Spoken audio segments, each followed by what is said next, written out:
gitu, digambarkan seperti itu. Tetapi berjalan dengan berjalannya waktu, nah perekayasaan keuangan itu bisa dinamakan sebagai proses deduktif. Kemarin kalau deduktif, kalau dari umum ke khusus namanya apa? Induktif apa deduktif? Dari umum ke khusus itu namanya deduktif apa induktif? Ingat nggak? Kemarin yang deduktif itu yang umum ke khusus atau khusus ke umum? Lupa. Umum ke khusus deduktif. Nah, sama perekayasaan pelaporan itu prosesnya itu dinamakan proses deduktif. Jadi dari umum ke khusus. Jadi apa yang dinamakan perekayasaan keuangan itu sehingga nanti dihasilkan suatu kesimpulan bahwa pemegang keputusan itu harus mengambil keputusan A, B, C, D, E itu mengerucut berawal dari peristiwa-peristiwa ekonomi, kemudian berawal dari transaksi-transaksi atau kejadian-kejadian yang dikaitkan dengan PABU, General Akuntansi Berterima Umum, Prinsip Akuntansi Berterima Umum, dan PSAK dan IFRS, sehingga nanti akan muncul perekayasaan keuangan yang bagaimana sih yang diperbolehkan gitu ya. Nah ini kalau kita lihat dari, bisa kelihatan nggak yang ada di kelihatan besar apa enggak? Terlihat, Nah, Bu. kalau dilihat dari slide ini ya, ini perekayasaan sebagai proses deduktif itu pertama itu diawali dengan pernyataan postulat, ya. Yang kedua, pernyataan tentang tujuan pelaporan keuangan. Dan yang ketiga diawali dengan evaluasi. Apa sih kebutuhan informasi oleh pihak yang dituju gitu ya. Nah, terus ada lagi yang keempat, penentuan atau pemilihan tentang apa yang harus dilaporkan. Jadi pemakai-pemakai itu melihat indikasi bahwa pemakai informasi keuangan itu membutuhkan apa saja dalam laporan keuangan gitu ya. Kemudian yang kelima, kenapa kok perekayasaan keuangan itu akhirnya ada dan membutuhkan proses yang dari umum ke khusus atau deduktif, adanya evaluasi tentang pengukuran dan proses penyajian informasi. Jadi ada evaluasinya gimana, pengukurannya gimana, seperti yang kemarin ya, revenue recognition, ya, revenue measurement gitu-gitu ya, evaluasi pengukurannya gimana, penyajiannya gimana. Nah itu ada temuan kejadian-kejadian seperti itu. Kemudian ada juga yang keenam, dalam transaksi itu ada transaksi ekonomi ya, ada penentuan evaluasi terhadap kendala-kendala pengukuran. Ternyata dalam pengukuran itu ada kendala juga gitu. Jadi itu memunculkan, wah kalau ada masalah case seperti ini ngukurnya gimana ya? Kalau ada kasus kayak gini ngukurnya gimana ya? Sehingga karena berbagai kepentingan ya, yang tujuan informasi keuangan itu macam-macam, akhirnya itu perlu dilakukan perekayasaan pelaporan keuangan. Gitu. Kemudian pengembangan dan penyusunan pernyataan umum. Nah, adanya dulu kita kan pakai PABU ya, Prinsip Akuntansi Berterima Umum atau GAAP. Tapi mengarah dengan seiringnya waktu, disesuaikan dengan praktek akuntansi yang ada, realita yang ada, akhirnya adanya pengembangan dan penyusunan pernyataan umum gitu ya. Nah, kemudian yang kedelapan adanya rancangan bangunan struktur dan permasukan informasi akuntansi.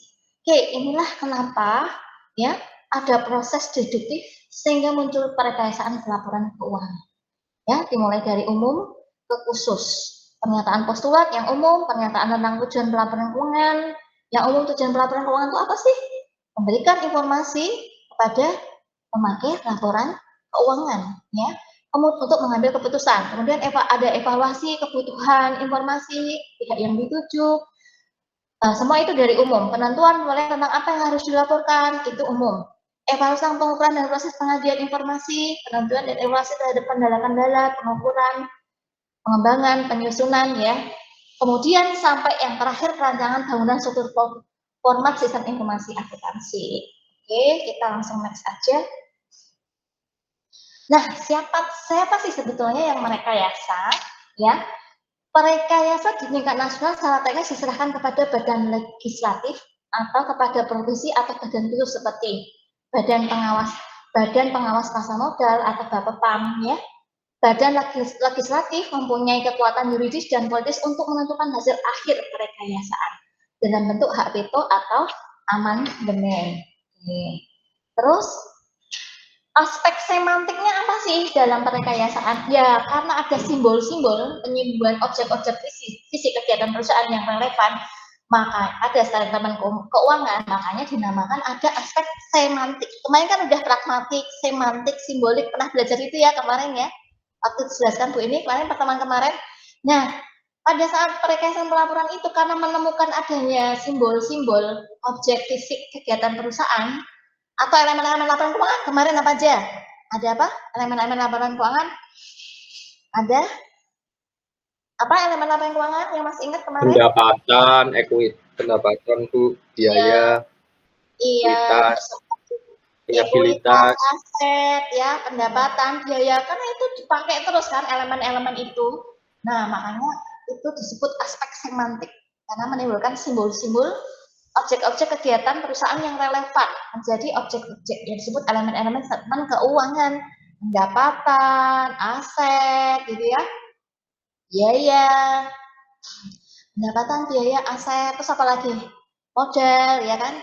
Oke, itu yang dinamakan aspek semantik. Kenapa? Dalam transaksi sehari-hari kita selalu berkaitan dengan itu. Oke, next.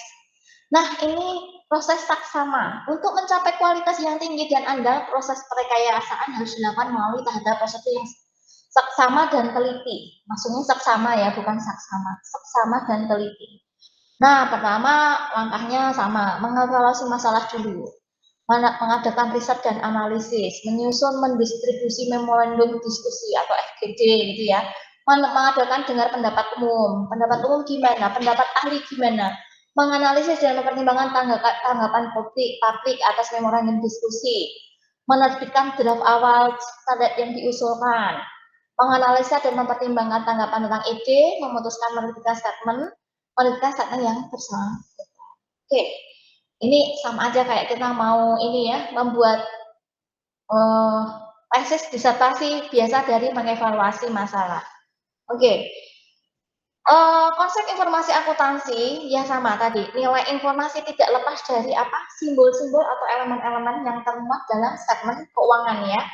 Artinya, statement keuangan itu berisi rangkaian elemen-elemen baru dapat ditangkap anaknya dalam bentuk isi susunan diartikan kontekstual dengan pedoman yang disepakati. Ya tadi ya, elemen-elemen keuangan seperti yang kita ketahui ada pendapatan, biaya, aset gitu ya. Modal. Nah, ini kalau kita lihat dari grafik ini, gambar ini kok grafik. Nah, kalau mau lihat informasi semantik akuntansi itu, kecilan apa besar apa enggak nih? Besar, kelihatan besar apa enggak?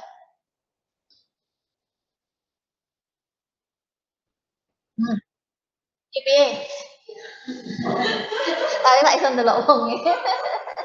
Baik, kalau kita lihat ini tak besarin dulu nggak apa-apa. Nih kalau kita melihat ya informasi semantik akuntansi itu sama aja dengan prinsip akuntansi berterima umum. Nah, di situ kalian bisa lihat ada elemen 1 ukuran, elemen 2 ukuran, elemen 3 ukuran, elemen 4 ukuran. Nah, itu saling berhubungan. Ya, maksudnya tuh gimana tuh, Bu? Nah, informasi semantik harus ditangkap secara kontekstual melalui 3 komponen sebagai satu kesatuan, yaitu elemen objek. Elemen objek, ukuran dalam unit moneter atau size. Jadi ukuran ini satu, ukuran dalam unit moneter atau size. Dan hubungan relationship antar elemen. Dalam akuntansi, pedoman yang dimaksud adalah prinsip akuntansi berterima umum. Ya, elemen-elemen ini adalah namanya objek. Nah, ukuran-ukuran ini ada ukuran elemen 1, elemen 2, elemen 3 kan ada ukurannya nih. Masing-masing elemen punya ukuran. Nah, ukuran DI adalah unit moneter. Yang dimaksud ukuran di sini adalah unit moneter atau size. Nah, kalau semuanya saling berhubungan, ukuran-ukuran elemen 1, ukuran elemen 2, ukuran elemen 3, ukuran elemen 4 itu 4, 3 gini ya saling berhubungan semua, baik vertikal, horizontal, antar babak.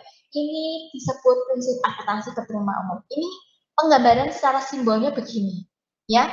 Ukuran itu dalam apa? Ukuran itu ya ke dalam unit moneter, ya. Kemudian elemen-elemennya objek, objek 1, 2, 3, dan 4. Nanti jadinya apa? Jadinya adalah muncullah suatu prinsip akuntansi berterima umum. Isinya ukuran-ukuran itu tadi, elemen-elemen 1, 2, 3, 4 yang berisi ukuran tadi. Oke ya, sampai di sini. Oke. Dan aku sambil uangnya maksudnya. Oke, next. Nah, apa itu perekayasaan pelaporan keuangan atau financial reporting engineering? Nah, tadi Bu ini bilang merujuk pada manipulasi. Jadi rekayasa pelaporan keuangan itu merujuk pada manipulasi atau rekayasa laporan keuangan yang dilakukan perusahaan untuk menyajikan kondisi keuangan dan kinerja yang lebih baik dari kenyataan. Ya, ini yang perlu kalian garis bawahi. Menyajikan kondisi keuangan dan kinerja yang lebih baik dari kenyataan. Tapi ada namunnya. Namun tetap dalam batas aturan akuntansi yang berlaku. Ya. Tujuan utamanya adalah untuk meningkatkan daya tarik perusahaan bagi investor, kreditor, atau pemangku kepentingan lainnya serta memenuhi target kinerja tertentu.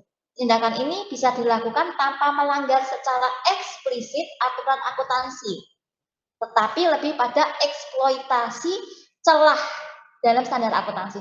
Ternyata standar akuntansi kita, PSAK kita, ya, itu masih banyak celahnya. Jadi misalnya PSAK 73, PSAK 53, kalau di apa kita ini ya interpretasikan itu masih banyak celahnya.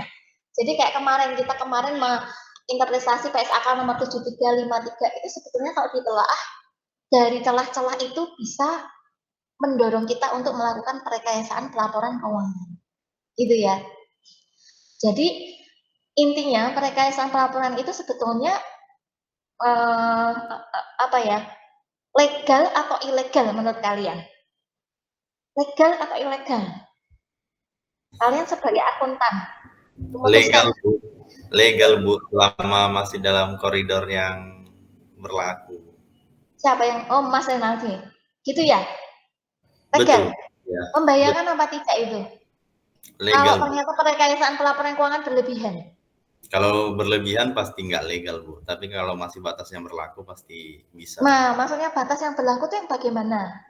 Contohnya kan ada tentang penggunaan apa namanya metode penyusulan gitu, Bu. Atau metode pengakuan pendapatan gitu, Bu. Jadi kalau itu bisa direkayasa menggunakan itu, Bu. Oke, gitu ya. Tapi pada dasarnya kamu Mas Renaldi setuju ya? Rekayasaan pelaporan keuangan. Selagi masih dalam koridornya itu, Bu, masih bisa sih, Bu. Intinya gini, kalau kamu seorang yang pintar menemukan celah yang banyak, is okay, fine aja gitu. Selagi yang mengaudit itu dia tidak tahu, gitu. Sebenarnya selagi yang auditor eksternalnya nggak tahu, betul, Bu. Ya, auditor eksternal dan audit internal pura-pura tidak tahu. Kalau auditor internal, iya. Kalau auditor internal biasanya Selagi auditor internal pura-pura tidak tahu dan auditor eksternal tidak jeli menemukan itu, is okay gitu ya. sebenarnya iya, Bu. Oke, baik. Ini sebenarnya sangat menarik sekali menurut sudut pandang kalian gitu ya. Oke, nanti kita. Tapi setelah nanti ikut pelajaran Bu ini, apakah kesimpulan kalian masih sama di awal gitu ya?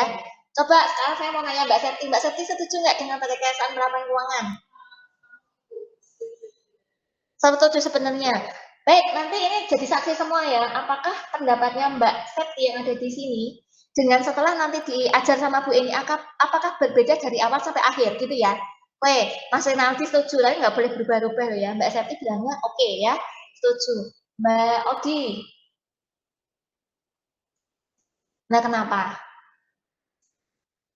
Selagi apa? Kau setujunya kenapa? Oke, selagi sesuai aturan akuntansi. Oke, Mbak Nadia, setuju nggak Mbak Nadia? Kenapa? Selagi apa?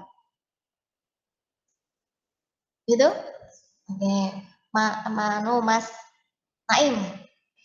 Prinsipnya rekayasa keuangan adalah menggunakan lahan untuk misalkan kalau saya dari perpajakan itu biasanya itu rekayasa laporan keuangan untuk mengurangi pembayaran perpajakan dan itu tidak melanggar aturan perpajakan. Sehingga misalkan kayak kayak apa ya? Ada sekarang kan aturan terbaru misalkan kayak PMK ada dimasukkan di tunjangan BPH atau tidak.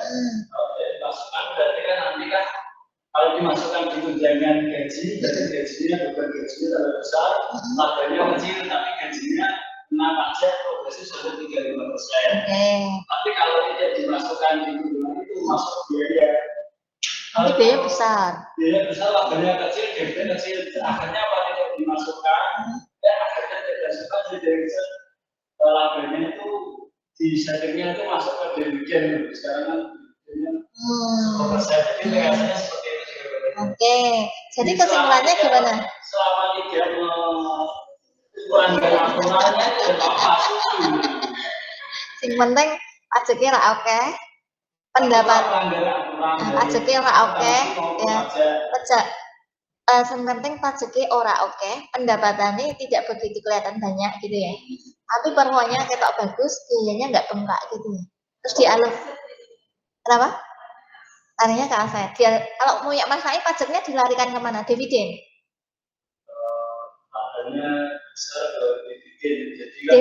Dividen tidak dibagikan apa dividen ditahan? Dividen itu kan kalau labanya besar kan akhirnya lama-lamanya jadi dividen. Dividen kan kalau pajaknya kan 10% pembiasaan. Tapi kalau masuk sama misalnya 35%. Iya. Jadi masukkan dividen yang 10% itu. Dividen yang ditahan ya. Oke, kalau Mbak Septi dimasukkan mana Mbak? Aset. Anda sama asetnya kebak ya? Beli-beli terus ya? Wah, ketawa nih. Untuk tegaring ya. Oke, baik. Kalau perusahaannya Mas Alek gimana? Ada nggak rekayasa lingkungan di tempatnya Mas Alek?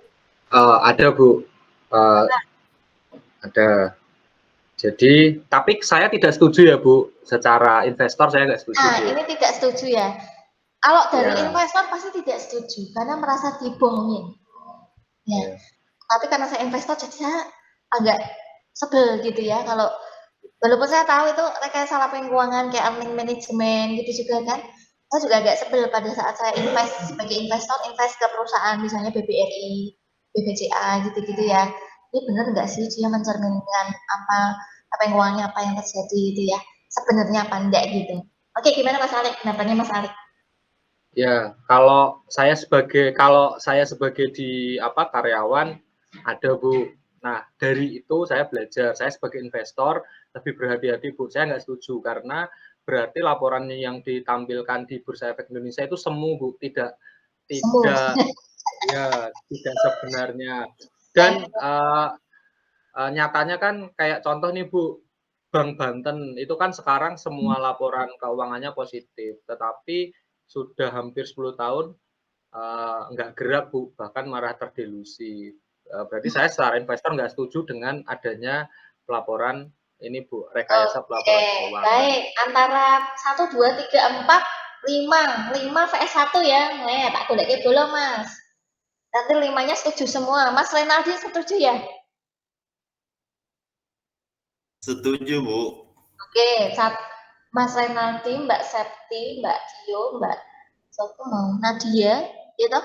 Masa Mas Naim itu setuju. Oke, sekarang saya ke Mbak Ayu. Mbak Ayu setuju apa enggak? Saya ada 2 pilihan sih Bu. Kalau dari sisi yang menerbitkan, mungkin saya setuju karena kan saya bisa nih menarik si investor buat datang ke saya gitu. Tapi kalau misalkan dari sisi investor ya itu saya nggak setuju karena tidak sesuai dengan realita yang sesungguhnya gitu sih Bu. Baik Mbak Ayu, lihat tengah-tengah. Oke, Mas Faris. Setuju nggak kamu? Ya Bu, kalau saya sih ya sama ya Bu. Kalau misalkan saya sebagai karyawan, saya setuju Bu untuk perekayaan laporan keuangan. Nah, Tapi kalau sebagai investor ya kurang setuju Bu. setuju ya investor. Iya. Oke, Mas Satu coba.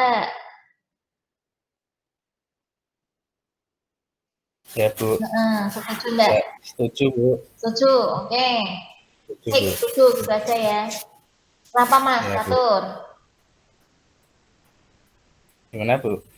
Kalau setuju kenapa? Alasannya kenapa?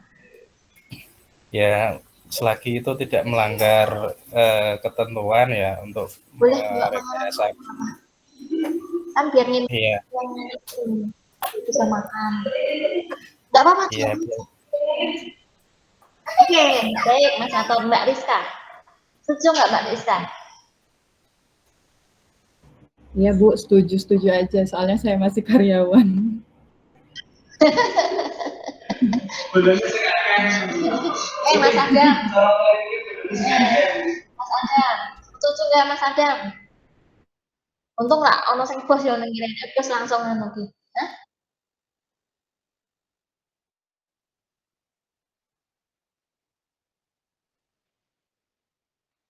Oke, jadi investor juga oke-oke aja.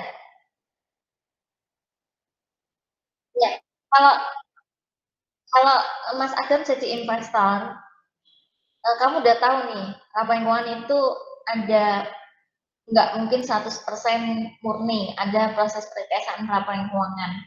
Udah tahu gitu. Nah, Mas Adam gimana trik-triknya untuk tetap konsisten saya mau invest di saham tersebut. Nah, apa itu?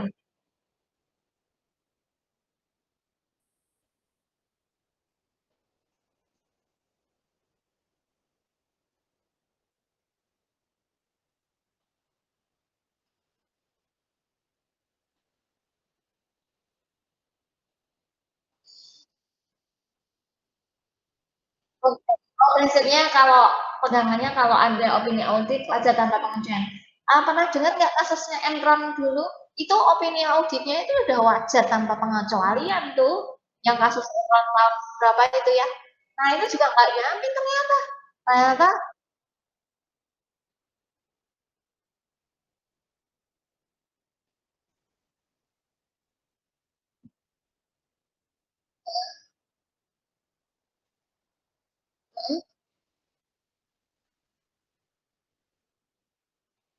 Oke, baik. Saya hargai pendapat sementara, oke? Mbak Adevia, silakan. Iya, pokoknya nang kene meh turu-turu ya ora iso, tak tanyain kabeh. Mbak Adevia, silakan. Iya Bu. Gimana Mbak Adevia? Open kamera dong, on cam dong, biar wajah cantiknya kelihatan. Ya. Kapan-kapan, Bu, ini ya meet up ya. Bu ini tuh pengen lo ketemu-ketemu sama semuanya. Gitu ya. Ayo Mbak Adevia, gimana?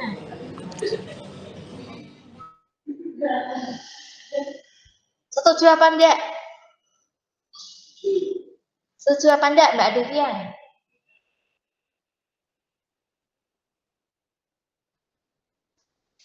Kok diem Mbak Devia? Oh masih mute, masih mute. Setuju apa enggak Mbak Devia? Kalau rekayasa laporan keuangan itu is okay or not gitu ya. Ini Pak Arman hadir ya sama Pak siapa? Pak Muhammad. Mas Muhammad apa Pak siapa ini? Mas ya. Pak Arman hadir. Satu lagi Pak Imam nggak hadir ya? Oke, Mbak Devia gimana? Loh, kok mati? Apa kan ya sinyalnya? Oke, Mbak Okta, silakan Mbak Okta. Gimana menurut Mbak Okta? Habis Mbak Okta, ya Pak Arwan ya. Gimana Mbak Okta? Ya Ibu, kalau menurut saya sih sebagai baik sebagai investor maupun sebagai manajemen saya setuju karena investor itu kan pasti nggak membaca dari laporan keuangannya saja. Kita juga lihat dari berita-berita, terus perkembangan pemberitaan itu ke masyarakat seperti apa gitu. Jadi setuju aja Bu. Setuju aja. Oke. Nah ini yang jadi tantangan bagi kita ya, harus jeli-jeli melihat apakah itu benar-benar palsu atau asli gitu ya. Seperti hanya kalau kalian ke Filipina mau membedakan cewek atau cowok udah nggak bisa. Nah ya, cantik-cantik semua ternyata itu bisanya tahu dari KTP doang. Karena cantik mulus, mancung, hidungnya udah oplas semua. Jadi nggak bisa membedakan tuh apakah cewek apa cowok. Ya sama. Rekayasa pelaporan itu tuh akhirnya menimbulkan siapa yang asli beneran sama yang direkayasa, kita udah susah untuk membedakan. Orang laporan audit aja juga bisa udah menyatakan ini sesuai dengan prinsip akuntansi berterima umum gitu ya. Itu aja juga bisa loss. Nah, kan gitu ya. Oke, baik. Tapi setidaknya kita juga punya guidance. Jadi kita tidak loss-loss amat gitu ya. Oke. Yang Pak siapa tadi? Yang belum saya tanya Pak siapa? Pak Arwan. Ada nggak Pak Arwan nih? Pak Arwan, hadir nggak di sini Pak Arwan? Oke, baik. Kalau nggak ada, kita langsung aja ya. Siapa paling kalau cepat juga. Semakin cepat semakin lebih baik ya. Oke. Nah ini gue ini kasih tahu dulu bentuk-bentuk perekayasaan pelaporan keuangan yang telah hadir dalam dunia akuntansi, baik internasional maupun nasional tuh contohnya kayak apa? Nah misalnya gini, pendapatan aja itu juga namanya perekayasaan pelaporan keuangan. Misalnya nih pengakuan pendapatan yang terlalu dini atau ditunda itu masuk perekayasaan pelaporan keuangan apa enggak? Masuk, ya. Ini gue ini contohkan bentuk-bentuk perekayasaan pelaporan keuangan. Contoh, mengakui pendapatan sebelum benar-benar diterima atau ketika produk atau jasa belum dikirim. Misalnya, mengakui penjualan di muka untuk pendapatan penjualan maksudnya. Mengakui pendapatan penjualan di muka untuk meningkatkan pendapatan pada periode tertentu. Itu namanya perekayasaan pelaporan keuangan apa enggak sih? Masuk. Ya, itu masuk kategori perekayasaan pelaporan keuangan. Tapi tetap apa kita lakukan gitu ya. Oke, karena alibinya itu sesuai dengan prinsip akuntansi berterima umum, bahwa pendapatan diakui bukan pada saat kita membayar menerima kas, tapi pada saat terjadinya transaksi gitu ya. Nah itu celahnya dibuat celah gitu ya, jadi akhirnya dipakai sama kita untuk mengakui pendapatan penjualan di muka untuk meningkatkan pendapatan pada periode tertentu. Ada kata-kata di muka, accrual gitu ya. Nah, pengaturan beban. Contoh, menunda pengakuan beban atau biaya hingga periode selanjutnya untuk menunjukkan laba yang lebih besar pada periode berjalan. Ini termasuk menunda pencatatan kerugian dari aset atau kewajiban yang menilainya. Nah, tadi Mas Naim nyontohin dari versi pajak ya Mas ya. Tadi tidak diakui di biaya gaji, tetapi dimasukkan ke dividen. Laba ditahan. Karena pajaknya cuma 10%, tapi kalau dimasukkan ke pendapatannya apa tadi? Gaji apa? Direktur. Itu berapa? Kalau proporsional jadi berapa persen, Mas? Progresif bisa 35%. Nah, itu salah satu pengalihan. Itu juga maksudnya perekayasaan pelaporan keuangan. Tapi apakah itu tidak diperbolehkan? Ya, tetap boleh karena kita cari celahnya gitu ya. Kita cari metode yang tidak diprotes orang gitu ya, intinya begitu. Sebetulnya secara etika akuntansi itu tidak boleh. Etika maksudnya gini, kalau kita dalam kehidupan sehari-hari kalau ada orang tua di depan kita selalu nyuwun sewu gitu ya, tapi ada yang tidak melakukan, berarti secara etika itu dinamakan kurang sopan kan gitu. Sama kayak ini juga begitu ya. Oke, contoh berikutnya biar lebih gamblang. Kalau pendapatan sama beban itu udah biasa. Oke, sekarang ini ada manipulasi cadangan atau reserve ya. Contoh, menciptakan cadangan yang terlalu besar dalam satu periode untuk menyembunyikan keuntungan. Lalu mengurangi cadangan tersebut di periode berikutnya untuk meningkatkan laba. Ini dikenal dengan earning smoothing. Ya. Earning smoothing. Di perusahaan siapa pernah melakukan ini? Ada yang melakukan ini di perusahaannya? Earning atau income smoothing, atau income smoothing. Smooth, secara halus. Karena apa? Menciptakan cadangannya yang terlalu besar dalam satu periode untuk menyembunyikan keuntungan. Jadi ditampung dalam cadangan. Cadangan kerugian piutang. Cadangan apa lagi? Kalian kalau punya akun cadangan apa lagi selain cadangan kerugian piutang, satu lagi? Ya, menciptakan cadangan yang terlalu besar dalam satu periode untuk menyembunyikan keuntungan, lalu mengurangi cadangan tersebut di periode berikutnya untuk meningkatkan laba. Ini dikenal dengan income smoothing atau earning smoothing. Ada yang melakukan ini di perusahaannya? Tidak ada. Mas Adam ada?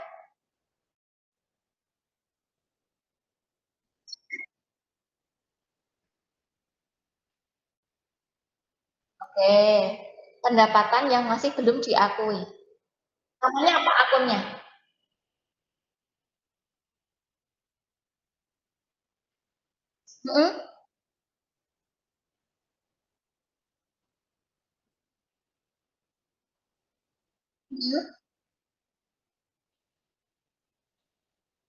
Terus diaku di mana uang yang sudah kita dapat itu?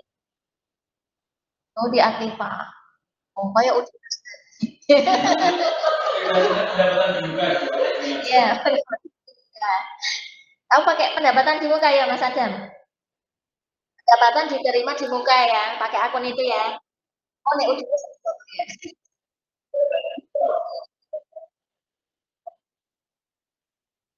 Oke, sip. Nah, oke, bagus. Kemudian ini juga namanya rekayasa pelaporan keuangan ya.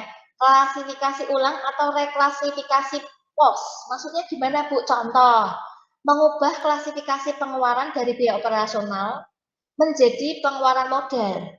Sehingga biaya tersebut tidak langsung mempengaruhi laba bersih, melainkan diamortisasi selama beberapa tahun. Ada juga yang melakukan ini di perusahaannya klasifikasi ulang atau posnya direklasifikasi lagi. Mengubah klasifikasi pengeluaran dari biaya operasional menjadi pengeluaran modal. Ada yang melakukan ini? Nah, Bu, ini sering dilakukan, Bu. Di mana? Di tempatnya Mas Renaldi? Iya, jadi gini, Bu. Bocor-bocoran gitu nanti. PT-nya apa ini? Jadi gini kan, Bu, kan biasanya aset itu, barang atau yang diterima aset itu, contohnya 2,5 juta itu kan udah diakui aset biasanya kalau kami kan, Bu. Terus? Jadi kadang di sebelum akhir tahun itu kita mengecek ulang semua itu transaksi pengeluaran barang. Contohnya pengeluaran barang yang di atas 2,5 juta itu biasanya mau kita reklas ulang itu dijadikan aset, Bu. Oke, itu sering terjadi Mas Renaldi? Beberapa kali terjadi sih, Bu. Nah, itu reklasifikasi lagi itu nilainya sama atau lebih besar? Biasanya nilainya pasti sama dengan pengeluarannya itu, Bu. Itu kan biasa dari persediaan atau dari apa, Bu, sendiri. Kalau dari nilai persediaan, terus? Dari persediaan contohnya atau yang kita bangun sendiri gitu, Bu. Dari persediaan direklasifikasi Contohnya dari persediaan kan kita udah kita biayakan kan, Bu. Artinya kan biaya pada persediaan udah kan. Baru pas di akhir bulan atau di akhir tahun itu kita cek semua transaksi itu. Kalau dia memang barangnya nggak habis pakai atau masa gunanya lebih dari setahun, itu akan kita rekap ulang gitu. Kita jadikan amortisasi gitu. Iya, sesudah itu kita amortisasi, Bu. Jadi dia kan ada Oke. Nah, itu salah satu contoh ya. Ternyata di PT-nya Mas Renaldi tempat bekerja melakukan ini. Klasifikasi ulang atau reklasifikasi pos dari persediaan itu ya. Direklasifikasi lagi. Oke, kemudian diamortisasi ya Mas Renaldi ya. Jurnalnya apa sama apa yang pas diamortisasi di akhir tahun itu?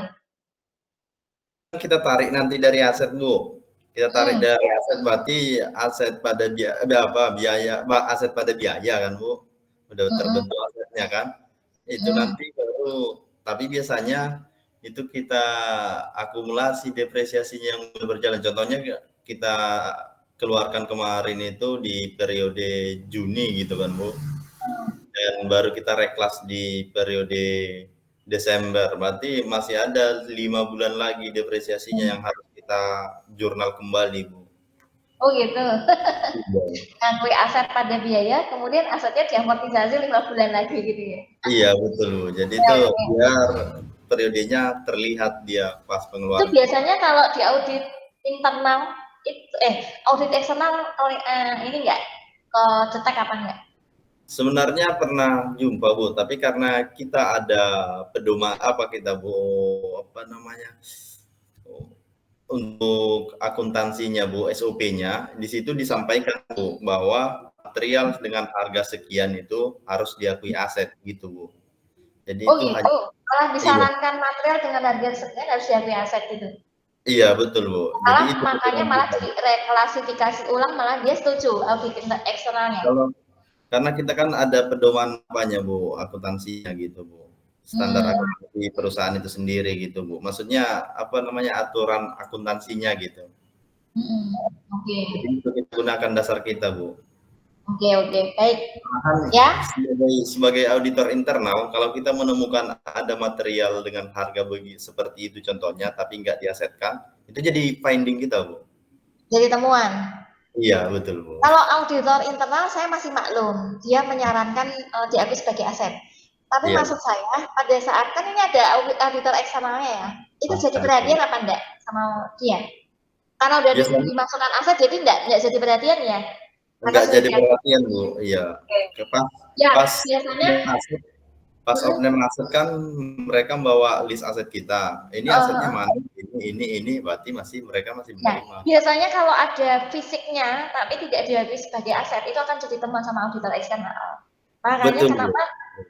Makanya kenapa auditor internal tadi bilang yang nilainya sekian material itu harus diasetkan, karena apa? Pasti itu jadi temuan karena ketok fisiknya, ketok nyolok moto ya. Nah, itu harus diasetkan. Makanya reklasifikasi pos ini sangat penting sebetulnya untuk menghindari itu tadi temuan-temuan dari auditor eksternal, gitu ya. Tapi kalau misalnya investor mau invest ke ini sebenarnya aset baru apa aset udah lama direlasi gitu kan? Nah itu jadi tidak mencerminkan aset atau kekayaan dari perusahaan itu sebenarnya, gitu, ya. Oke, 11 minusnya lah pokoknya. Jadi kita harus lihat gitu ya. Sebetulnya siapa yang kita pegang nantinya? Kalau kita sebagai investor jelimet sekali gitu ya. Tahu semua komponen apa yang keluar, semakin takut kita untuk berinvestasi. Ya nggak boleh begitu juga gitu ya. Tapi kita harus sebagai akuntan harus pandai gitu ya, memilah-milah gitu. Harus begitu karena kita punya ilmunya. Oke. Next ya, Bu, ini langsung aja. Nah, ini salah satu bentuk rekayasa laporan keuangan juga namanya off balance sheet financing. Maksudnya apa? Contoh, menyembunyikan kewajiban atau aset dengan menggunakan entitas tujuan khusus atau special purpose entities atau melalui transaksi leasing. Apa itu leasing? Pernah dengar leasing, transaksi jual beli leasing? Nah, itu sebetulnya itu juga perekayasaan laporan keuangan. Ya, kalau kalian mau sadar, menyembunyikan kewajiban atau aset dengan menggunakan entitas tujuan khusus atau special purpose entity atau melalui transaksi leasing, ya. Ini sering dilakukan untuk menjaga rasio utang terhadap ekuitas agar terlihat lebih sehat. Leasing itu sebetulnya yaitu untuk menutupin rasio ben seimbang antara utang sama modalnya itu biar seimbang, gitu ya. Makanya pakai leasing. pakai leasing aja supaya rasio utangnya sama modalnya tidak bisa nggak jomplang, gitu ya. Oke. Terus kemudian yang berikutnya adalah penggunaan fair value accounting. Sebenarnya fair value accounting itu bisa jadi celah untuk apa? Rekayasa laporan keuangan. Jadi rekayasa laporan keuangan itu kan ada celah gitu ya. Kenapa sih kok bisa? Ya karena penggunaan metode penilaian aset berdasarkan nilai pasar saat ini atau fair value terkadang bisa menjadi sangat subjektif, ya, terutama untuk aset yang likuiditasnya rendah atau sulit dinilai secara objektif. Makanya pakai apa? Fair value. Fair value itu juga berdasarkan apa? Appraisal, ya kan? Appraisal kan juga manusia, benar nggak? Appraisal kan juga manusia, subjektivitasnya juga tinggi. Kecuali sudah ada patokan, kalau ada ciri-ciri karakteristik aset yang nilai umur ekonomisnya sekian, kemudian depresinya sudah sekian, umur sudah pernah jual belikan, pindah tangankan berapa sekian, berarti dinilai sekian. Gitu. Tapi karena fair value itu yang appraisal juga orang, gitu ya. Banyak faktor subjektifnya berdasarkan harga sekarang, kondisi ekonomi, politik, environment itu juga berpengaruh sama kompetensi dari appraisal. Makanya kenapa fair value itu juga ada, mesti ada celah. Karena dia tidak berdasarkan aturan standar, tapi berdasarkan harga yang terjadi pada saat itu. Berdasarkan hukum penawaran, permintaan, kan kayak gitu. Pasar, nilai pasar kan bisa naik, bisa turun. Makanya kenapa fair value itu juga merupakan banyak celahnya dalam rekayasa pelaporan keuangan. Oke, next. Nah, ini tadi seperti yang Bu Eni bilang, rekayasa laba atau earning management. Nah, ternyata melakukan rekayasa laba berdasarkan dengan ekspektasi analis atau target laba perusahaan itu bisa menjadi suatu nama perekayasaan pelaporan keuangan. Earning management. Kalau punyanya Mas Naim menggunakan earning management apa enggak?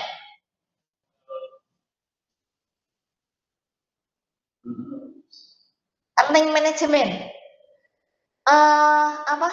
Pernah enggak membagi laba? Tahu enggak yang namanya earning management gitu dulu aja. Earning management, laba itu di manage. Tadi yang katanya David biayanya di biaya gaji dialihkan ke dividen, itu bisa masuk nggak namanya earning management? Biasanya kalau laporannya biasanya kan kalau di perpajakan kan biar pembayaran pajak antar tahunan. Nah, itu bisa masuk kategori earning management nggak?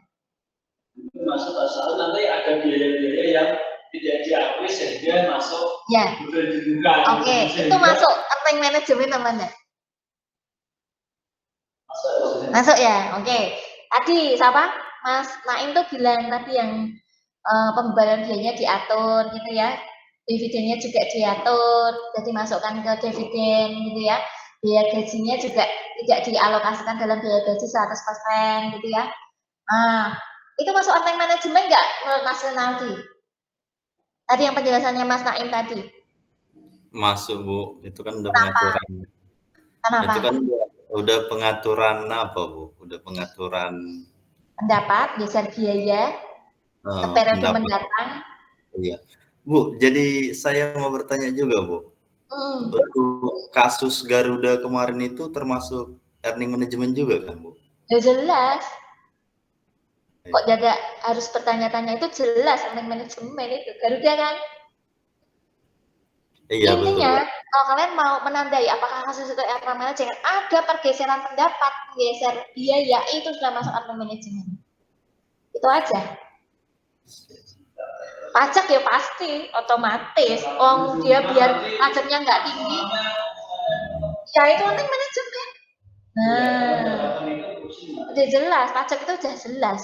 Apalagi kalau yang perusahaan internasional, dia punya anak perusahaan, biayanya pendapatannya tinggi di Indonesia, dan biayanya rendah, transfer ke pajaknya negara yang lebih rendah. Akhirnya apa? Dari induk ke anak.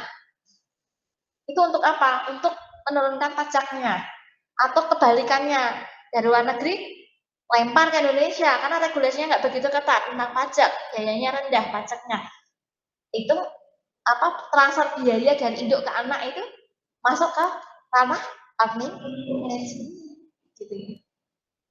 Garuda apalagi. Oke. Itu ya Mas Renaldi ya. Oke. Yuk kita lanjut. Sudah pinter-pinter kabeh yuk langsung wae lah. Dampak perekayasaan pelaporan keuangan nih pada investor. Apa sih pengaruhnya bagi investor nih? Investor jadi salah menilai kondisi keuangan perusahaan gitu ya, yang mengakibatkan keputusan investasi yang salah. Gitu. Investor juga bisa terlalu optimis terhadap proses perusahaan padahal kondisi sebenarnya tidak sebaik yang dilaporkan. Jadi investor itu jadi salah persepsi. dikirane perusahaan iki apik, ternyata zonk gitu ya. Nah, itu kerugian dari rekayasa laporan keuangan dari sisi investor ya. Terus apa lagi? Pengaruh pada regulasi dan kreditor. Perekasan ini dapat digunakan untuk mendapatkan persetujuan pinjaman. Nah, iki sing gaweane kerja nang bank-bank ya, ini Mas Haris iki. Gaweane market-market nanti masuk ke BPD misalnya gitu. Ngomongnya, pinjamannya murah, pengembaliannya return-nya tinggi ngono ya. Nah, iki gaweane Mas Haris nih, gaweane ngono promosi ngono iki ya. Jebule perekayasaan laporan keuangannya gede misalnya. Enggak ini misalnya ya Mas Haris ya, enggak nuduh ya. Nah, ini dapat Benopo mendapatkan persetujuan pinjaman atau meningkatkan peringkat kredit gitu ya, yang bisa menyesatkan kreditor tentang kemampuan perusahaan untuk membayar kembali utang. Mas Haris kan marketing perusahaan-perusahaan itu ya, pakai bunga segini, perusahaanku likuiditasnya tinggi loh, ngomongnya kayak gitu. Dan jadi nasabahnya dia gitu. Nah, satunya Mas Haris, BPD misalnya begitu. Oh, nggak boleh nyebut gitu ya? Nggak boleh nyebut apa instansi atau bank ya. Ya, misalnya begitu. Nah, ini ternyata pengaruh pada regulasi dan kreditor. Nah, perkayasaan ini dapat mendapatkan persetujuan pinjaman atau meningkatkan peringkat kredit ternyata kalau merekayasa keuangan. Itu jadi rekayasa. Iya, Ben. Kreditku untuk gede ya. Yang bisa menyesatkan kreditor tentang kemampuan perusahaan untuk membayar kembali hutang. Itu. Jadi Mas Haris ini menilai bahwa perusahaan A itu mampu membayar hutang. Delok laporan keuangannya apik ya. Kenapa laporan keuangan direkayasa?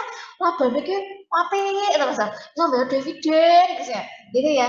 Tapi nggak tahu sih sebenarnya ternyata itu sebetulnya biaya yang tahun lalu dicicil-cicil ya, pendapatan yang padahal pendapatannya yang banyak di bulan Februari aja, tapi biar kelihatan merata di semua diinstal di bulan Maret, April, Mei, Juni, Juli rata pendapatannya cenderung trennya meningkat. Nah, terus akhirnya Mas Haris juga percaya, udah tak kasih kredit yang banyak pada kalian, pada perusahaan ini.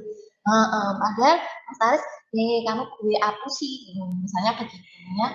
Ternyata setelah bulan ketiga keempat pembayarannya macet. Ya, itulah. Banyak banget gitu, Bu. Banyak banget tuh. Saya ngaku deh. Tapi saya nggak tahu, nggak akan nanya klienmu siapa aja yang banyak banget utangnya. Iya, Bu. Gimana Mas Haris? Gimana, Bu? Cara ngatasinnya gimana? Ternyata nggak bisa bayar, gimana cara ngatasinnya nih? Kalau nggak bisa bayar ya kita tetap pakai kuatkan di kolateralnya, Bu. Kolateral. Gimana? Kolateralnya bunyinya apa? Kolateralnya kita kan tetap harus nilai, Bu. Kalau dari perbankan misalkan dari laporan keuangannya itu masih in-house, belum audited, ya kita harus verifikasi juga, Bu. Verifikasi dengan persediaan yang ada, kondisi di pasar yang seperti apa, terus kondisi dia penjualannya seperti apa, kita harus analisa semua itu, Bu. Oke. Ya. Oh, berarti kalau yang auditi, kalau laporan keuangannya udah auditi, kamu tenang-tenang ya, Mas? Maksudnya, udah saya percaya aja gitu ya. Kalau yang udah auditi. Kita lebih. Tapi kalau yang belum auditi, kamu pakai apa tadi kolateral? Maksudnya gimana? Ya, kita pembahasannya pakai analisanya, Bu. Analisanya kan ada beberapa metode analisanya, Bu. Kuantitatif, kualitatif. Nah, itu dari misalkan kita lihat dari dia usahanya apa, terus kondisi ekonomi saat ini seperti apa. Kita kan pakai prinsip 5C itu, Bu. Apa? Kondisi of ekonomi, terus kolateralnya seperti apa, itu jaminannya, Bu. Jaminannya seperti apa. Terus kondisi ekonominya seperti apa, terus kualitasnya perusahaannya seperti apa dia saat ini, terus kapitalnya, modalnya dia itu seperti apa, sama ya kita bandingkan aja sih, Bu, dengan usaha sejenis. Oh gitu, oke. Kalau ya punya trik tersendiri 5C tadi ya, kalau perbankan pakai itu ya. Oke, good. Namanya sistem pengendalian sistem pengendali internal ya. Iya, betul. Ya, baik. Oke, sip. Kalau punya Mas Adam, it's okay, baik-baik saja. biar nggak ditakoni. Baik, langsung aja ya, biar tidak lama-lama. Oke, terus ini dampak perekayasaan laporan selain tadi ya, 2 tadi itu ada ketidakpastian akan volatilitas. Maksudnya apa? Ketika rekayasa ini terungkap, seringkali menyebabkan penurunan kepercayaan ya mestilah terhadap perusahaan ya, volatilitas harga saham yang tinggi serta penyelidikan regulasi yang bisa merusak reputasi perusahaan. Kalau pada saat rekayasa ini terungkap, ternyata perusahaan ini merekayasa pada kayak kasus Enron itu ya, itu kan rekayasa laba sama rekayasa ruginya itu direkayasa semua. Nah, ini kepercayaannya menjadi kurang. Makanya muncul namanya Sarbanes-Oxley atau SOX yang di Amerika itu ya. Karena waktu itu secara serentak bursa saham Amerika, seluruh perusahaan-perusahaan yang gede-gede itu, yang Big Four dan macam-macam sudah diauditi oleh bahkan sudah diauditi oleh sekelas Big Four, itu ternyata zonk semua. Merekayasa laba, laporan keuangan semuanya. Jadi serentak itu, perusahaan-perusahaan gede, Enron, terus apalagi ya itu, dan itu sudah diaudit oleh Big Four loh. Ernst & Young, PwC, ya, sampai segitunya. Akhirnya muncullah Sarbanes-Oxley yang akhirnya itu mempengaruhi dunia akuntansi di seluruh dunia dan itu menjadikan dasar. Ya, dasar bagi dunia akuntansi untuk menyesuaikan semuanya. Independensinya seorang auditor diatur karena apa? Ternyata auditornya juga main gitu ya, sudah mengeluarkan bahwa laporan keuangan ini wajar tanpa terkecualian, sudah menyatakan begitu ternyata zonk semua. Ya, itu kasus Enron tahun 2000-an kalau nggak salah. Ya. Oke, krisis keuangan. Salah satu contoh dampak dari perekayasaan laporan keuangan itu adalah skandal Enron tahun 2000-an, di mana perusahaan menggunakan berbagai strategi rekayasa pelaporan untuk menyembunyikan utang. Mencatat laba yang tidak ada. Laba sing ora ono ki ya diakui. Kan ngeri waktu itu ya. Kemudian kasus ini memicu perubahan besar dalam regulasi pelaporan keuangan seperti pengenalan undang-undang Sarbanes-Oxley. Ingat yang namanya Sarbanes-Oxley waktu kuliah S1? Nah, itu sangat terkenal sekali. Kalian jangan sampai nggak ngerti. Sarbanes-Oxley itu undang-undang yang diterapkan di Amerika Serikat untuk mengatur bagaimana perusahaan itu harus independen. Ya, harus bisa transparan dalam memberikan laporan keuangan, termasuk auditornya. Independensi auditornya juga diatur. Bagaimana auditor itu tidak boleh melakukan jasa audit plus. Maksudnya plus ini bukan pijat ya, bukan plus pijat, tapi melakukan jasa konsultasi keuangan.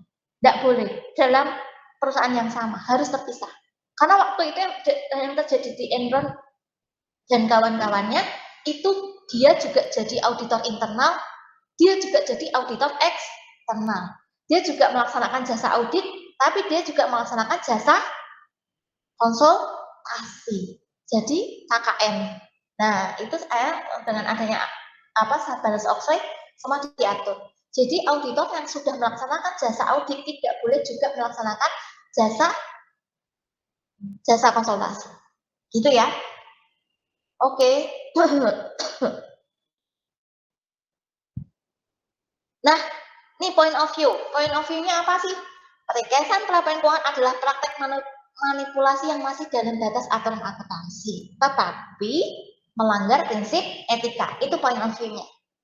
Melanggar prinsip etika, itu point of view-nya. Meskipun mungkin tidak melanggar hukum secara langsung, hal ini bisa merugikan investor, kreditor, dan stakeholder lainnya. Nih, tolong digarisbawahi ya. Oke, untuk itu transparansi dan tata kelola perusahaan yang baik sangat penting untuk menjaga integritas laporan keuangan. Itu, ini kesimpulannya. Apakah masih berpendapat yang sama? Oke. Ada tapinya, ya. Boleh menggunakan rekayasa laporan keuangan, tetapi harus transparan dalam tata kelola perusahaan yang baik. Ya, karena itu menentukan integritas laporan keuangan. Tata kelola yang baik itu yang bagaimana nanti akan Bu ini bahas. Gitu ya. Nah, gitu. Boleh asal tidak melanggar prinsip akuntansi berterima umum. Ya, yang tidak melanggar prinsip akuntansi berterima umum yang bagaimana? Gitu ya. Jadi ini point of view-nya. Perekayasa laporan keuangan adalah praktik manipulasi yang masih dalam batas aturan akuntansi, tapi melanggar etika. Tahu? Ingat ya, melanggar etika. Itu melanggar etika. Terus, meskipun mungkin tidak melanggar hukum secara langsung, hal ini bisa merugikan investor, kreditor, dan stakeholder lainnya. Nah, bagaimana? Ya, untuk itu transparansi tata kelolanya harus dibangun. Pernah dengar good corporate governance apa enggak? Apa itu? Ya, tata kelolanya jadi apa aja? Good corporate governance, tata kelola. Ya, terdiri dari apa di perusahaan itu ada good corporate governance tuh. Transparansi tata kelolanya diatur, itu ada siapa aja di situ.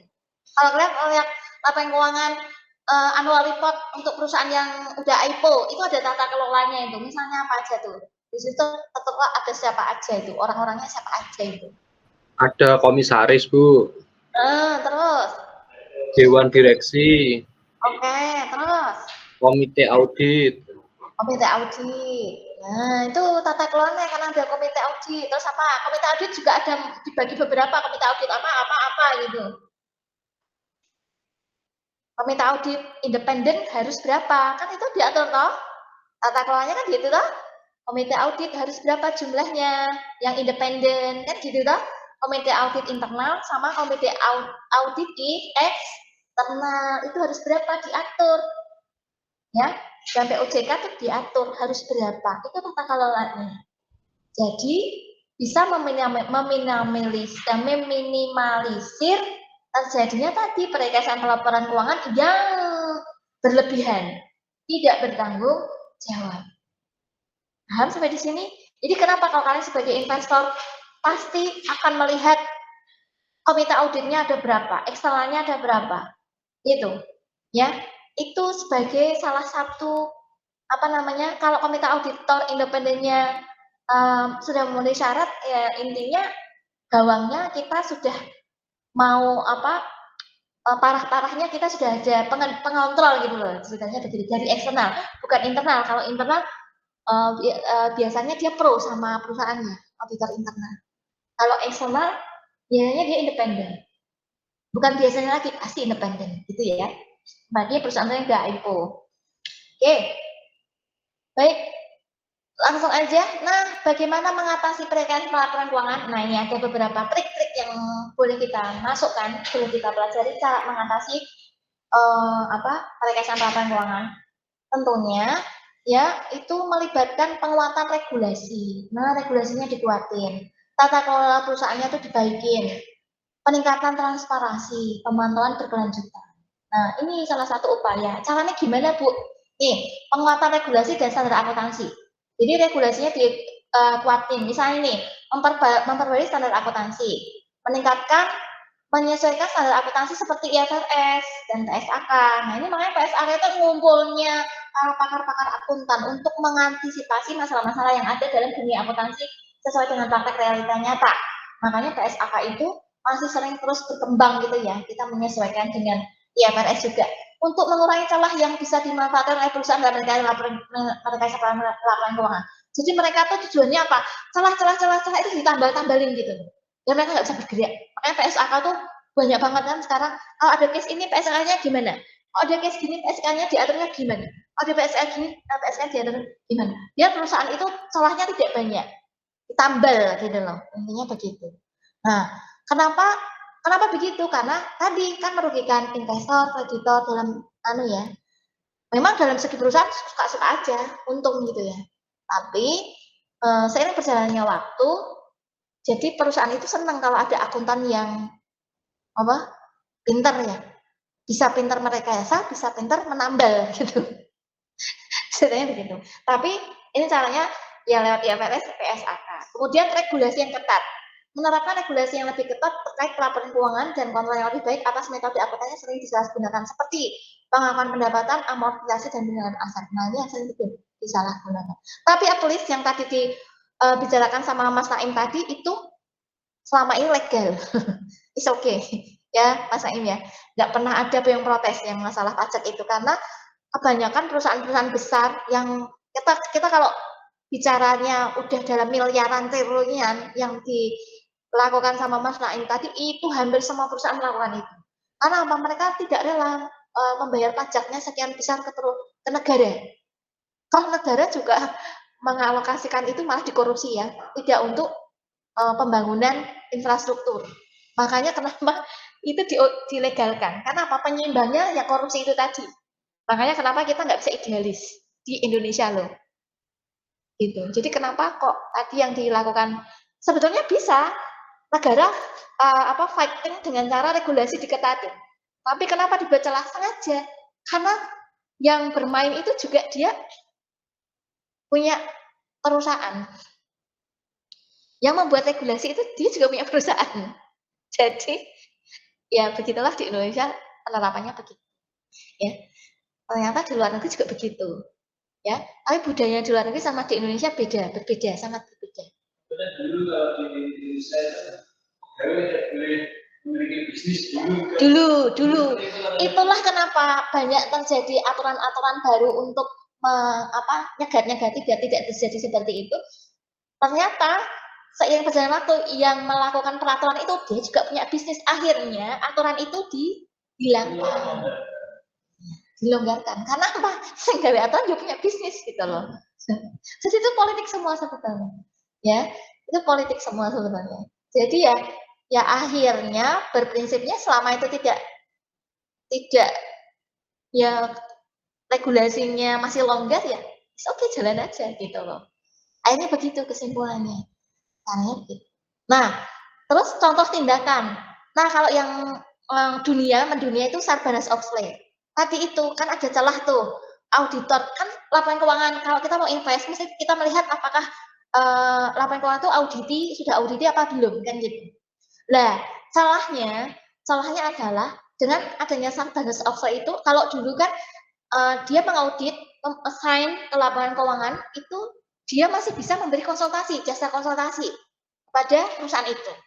Nah, ternyata kan independensinya jadi banyak dibelokkan gitu kan. Nah, sekarang dengan adanya Sarbanes Oxley ini jadi fix nggak boleh. Kalau sudah orang yang punya CA itu kan memberikan jasa konsultasi. Tidak boleh juga kalau punya CPA nggak boleh memberikan opini yang punya CPA. Kayak saya punya CA sama CPA. Saya itu sebenarnya bisa memberikan opini di negara-negara yang saya audit di ASEAN. Saya juga bisa melakukan jasa konsultasi.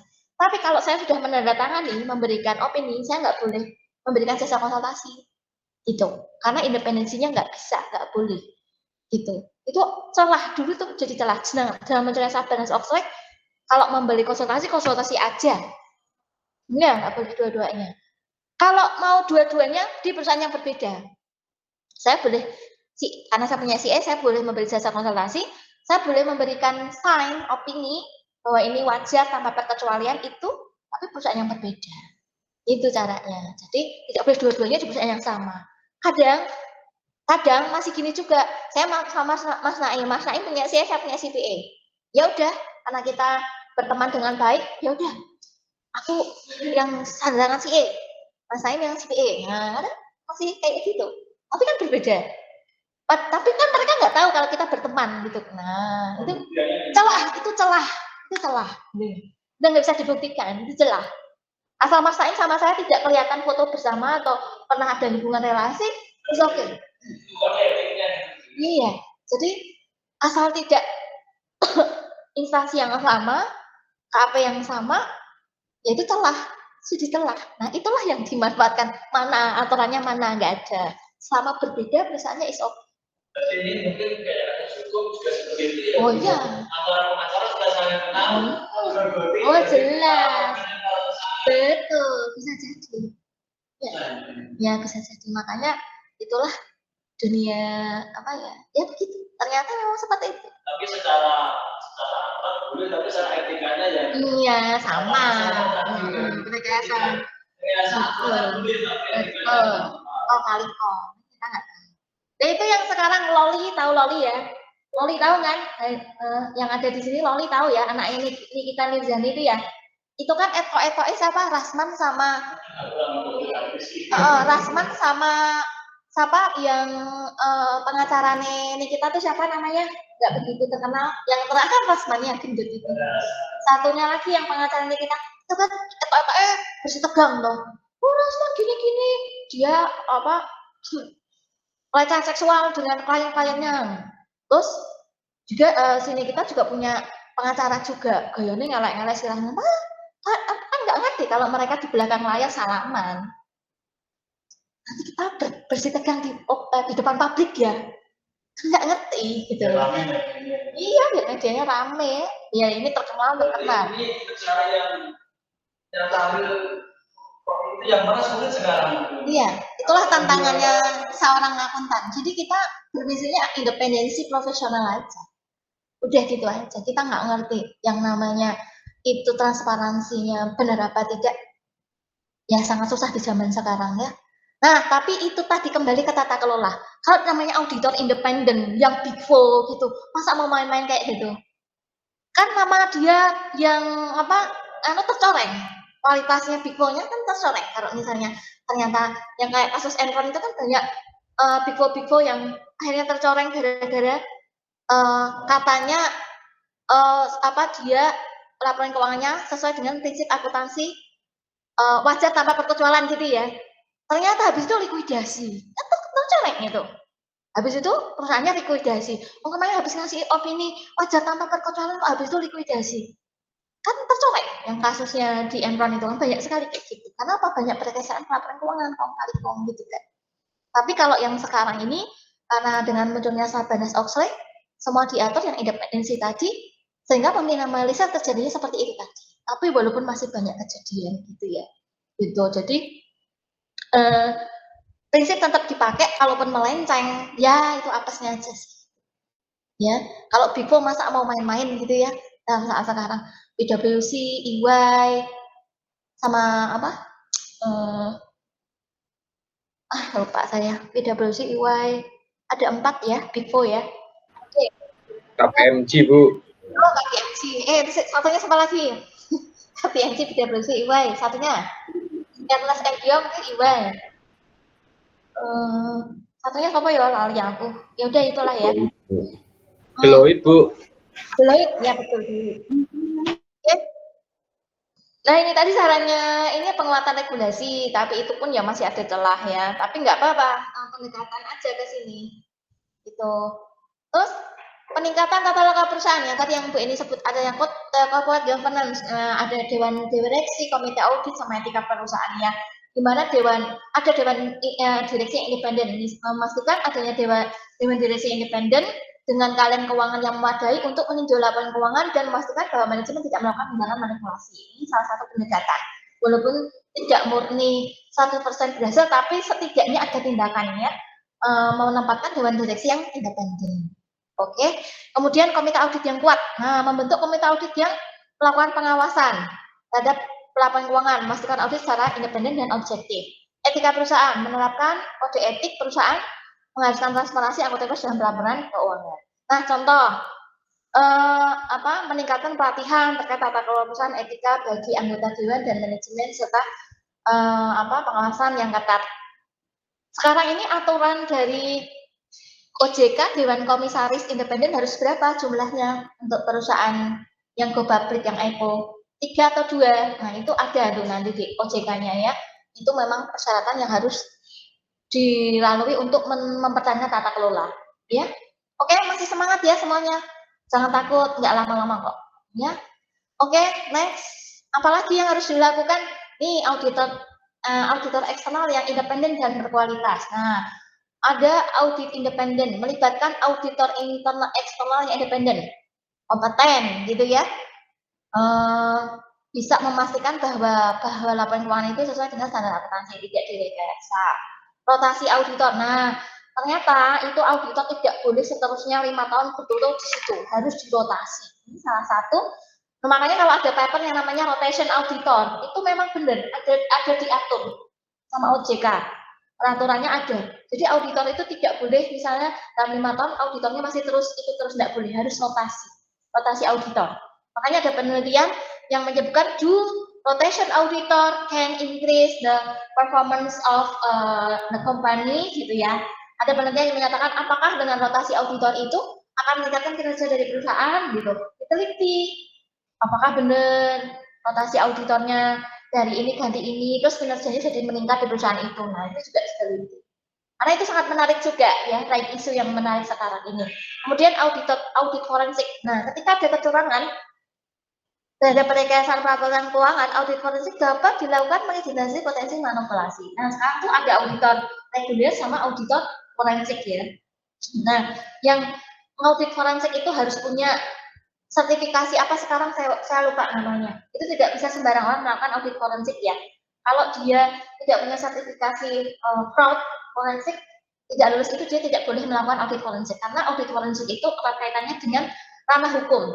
Nah, ini sampai ke pengadilan juga, jadi saksi di pengadilan juga ya. Kalau yang namanya audit forensik.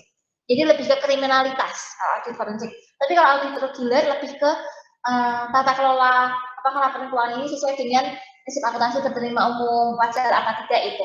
Tapi kalau sudah kaitannya sama fraud atau manipulasi, itu masuknya ke audit forensik. Ya, dan nanti masuk ke ranah hukum. Jadi kalau harus membedakan apa yang dinamakan audit reguler sama audit forensik. Kebanyakan KPKP itu sekarang ini melaksanakan dua-duanya, tapi transaksi yang paling banyak dilakukan adalah audit reguler biasanya. Audit forensik udah ranah ke pengadilan, ranah hukum, ya, tindakan kriminal. Itu biasanya masuk ke audit forensik. Contoh, menerapkan kebijakan rotasi wajib setiap beberapa tahun untuk firma dan memastikan ini auditor ya, auditornya dirotasi untuk tetap objektif gitu ya. Ya nggak KKN, soalnya kalau auditor eksternalnya itu terus lama-lama disogok ya, digawai apa pas pulang gitu ya. Nah itu kalau itu terus nanti jadinya KKN. Masih nanti ketawa, ternyata kayak gitu ya mas, tempatmu ya mas. Dulu waktu saya bekerja di perusahaan Sinarmas, saya sering dikasih auditor. Nah auditornya itu rotasi terus, jadi nggak pernah sama tiap tahun. Dulu yang natai juga saya akhirnya, yang nemui saya juga gitu. Jadi dulu itu sering dikasihkan di hotel yang mewah, dijajake di restoran-restoran yang yang enak-enak. Jadi kira saya nemani saya senang. Ketar-ketir itu laporan keuangan yang mulus-mulus gitu. Jadi saya nggak merasakan yang namanya makan enak di restoran yang ini. Karena apa? Nah, saya nemani dia nanti mau ngaudit laporan keuangan saya. Gitu ya. Saya kan enjoy kalau nggak ada kepentingannya kan. Nih, it's okay. Tapi saya pernah merasakan bagaimana rasanya diaudit sama auditor eksternal. Oke. Terus apalagi ya? Oke, pengawasan dari regulator dalam hal ini OJK ya, Otoritas Jasa Keuangan. Nah, ini peran OJK. Kalau OJK-nya nggak zonk ya bisa mengerem ya perekasan pelaporan keuangan. Perlu ketat gitu ya. Penegakan hukumnya harus lebih keras terhadap perusahaan dan eksekutif yang melakukan kesalahan ya. Oke, caranya gimana? Inspeksi mendadak. Inspeksi mendadak meningkatkan frekuensi audit. Ini kalau OJK, terutama perusahaan-perusahaan yang punya bidang ininya punya emisi karbon, itu biasanya kena sidak OJK juga. Yang punya limbah-limbah gitu ya, tidak punya CSR, tidak melakukan pertanggungjawaban sosial gitu, ya dia juga punya tindakan keras dari OJK ya. Oke, kemudian kok masih banyak ya? Meningkatkan transparansi dan pelaporan terbuka. Nah, kalau transparansi sama pengungkapan yang memadai ini, pengeluaran yang memadai ini kebijakan akuntansinya harus didisklosur, asumsi pentingnya disklosur, resiko yang relevan dalam laporan keuangan juga harus disklosur. Catatannya dengan apa, catatan kaki. Nah, itu harus diberikan pada saat annual report ya. Informasinya lebih rinci, asumsi akuntansinya apa, transaksi kompleksnya apa gitu ya. Itu harus laporan keuangan itu harus mendisklosur atau memberikan informasi lebih rinci. Nah, ini salah satu untuk meningkatkan transparansi bagaimana. Jadi di annual report itu harus dikasih catatan kakinya seperti apa pada laporan keuangan ya. Informasi lebih rinci tentang estimasi, asumsi akuntansinya, transaksinya kompleks yang kayak apa gitu, resiko, manajemen resikonya gimana. Nah, itu harus disklosur. Nah, ini untuk mengatasi perekasan pelaporan keuangan lebih mempersempit. Nah, gitu ya. Oke. Selain itu pendidikan dan pelatihan etika akuntansi. Nah, biar sadar etika ya dilatih makanya. Dilatihnya? Ya kesadaran penggunaan kode etik gitu ya.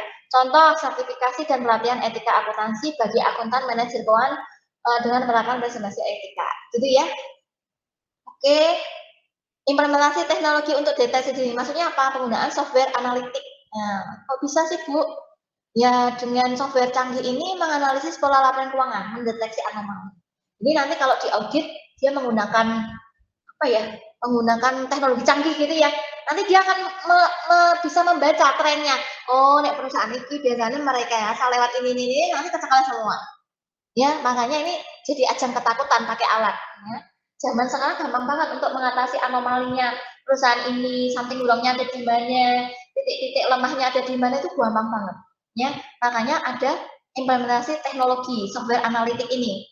Ya, sistem pelaporan otomatis ini jadi ketakutan di era generasi Z.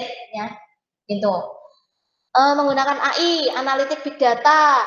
Sekarang ada juga ChatGPT ya, yang digunakan ChatGPT AI yang digunakan untuk mensupport auditor eksternal. Nah, ini benar-benar ketakutan yang paling besar untuk perusahaan-perusahaan yang Big Four yang masuk IPO ya.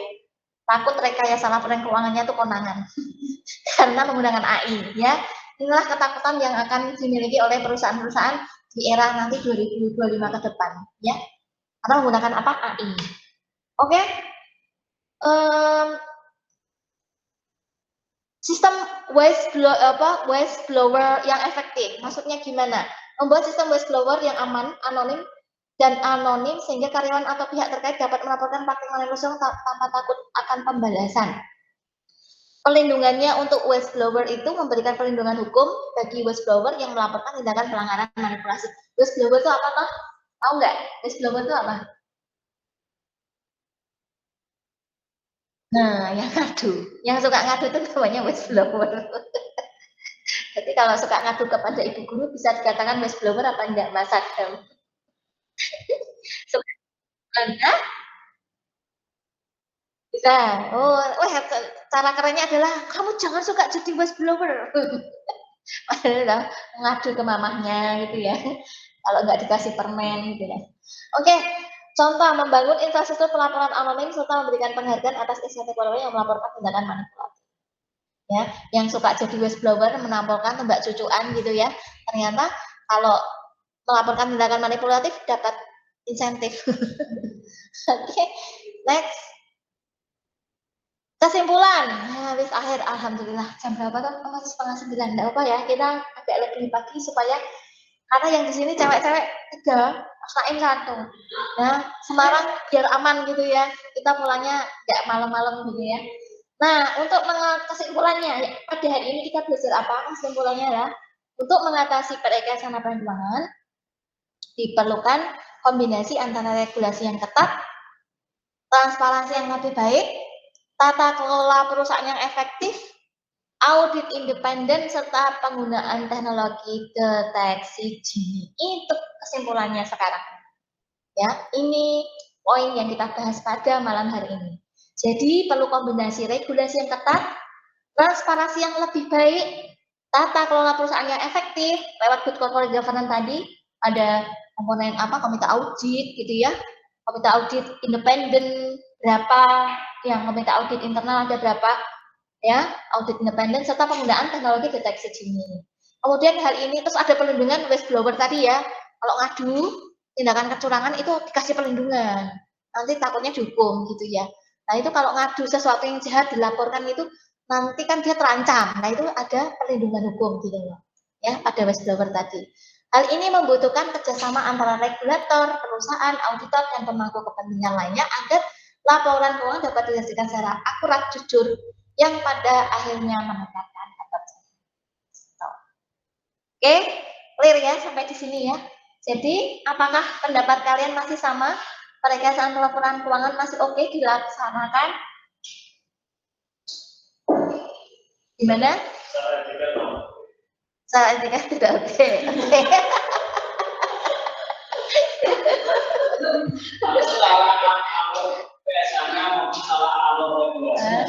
Masih oke. Nanti nek suruh jawab gimana? Dari sisi ini gitu ya. Oke. Mas Renaldi masih tetap nggak oke? Atau gimana? Mas oke juga atau gimana? Oke. Masih susah menentukannya, Bu. Kok habis disilasi malah ngerti jawabannya kita piye ngene iki. Mas Alek, coba Mas Alek gimana pendapatmu, berubah apa konsisten? Konsisten, Bu. Apa jawabannya? Tidak. Tidak. Oke, dia aliran yang independen, yang aliran yang lurus-lurus pokoknya. Oke, Mas Adam gimana? Bukan sih, Bu. Karena pernah ada pengalaman nggak enak jadi investor ketipu sih, Bu. Oh, ya, kapok pokoknya, tetap tidak. Oh, Mas Adam gimana? Apa? Sesuai? Oke. Baik. Nanti kalau ada pertanyaan gitu di ujian, ya silakan dijawab selengkap-lengkapnya dengan berbagai pertimbangan dan alasan. Oke, dari sisi apa gitu ya. Oke, sip. Kalau siapa, Mas Taris gimana? Saya masih sama, Bu.